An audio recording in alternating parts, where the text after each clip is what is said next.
Drybox is a system for different vehicles and industrial machinery that detects and differentiates pedestrians from objects, alerting the operator through a visual and audible alert in case of potential risk of collision. Drybox is 99% accurate in detecting partial or total persons in any posture and under ideal operating conditions. The system displays visual alerts in red, orange or yellow according to the proximity between the person and the vehicle. Next, a performance comparison between Drybox and the main competitor is shown.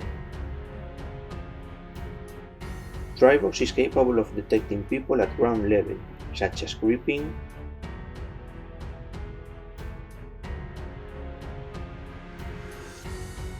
rolling,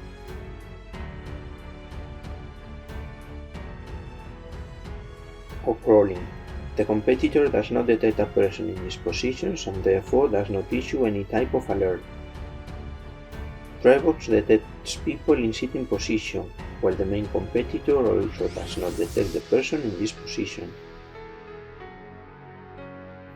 Drybox operation in low light is uninterrupted and clearly superior to the competitor. Tests carried out simultaneously with both systems and under equal conditions.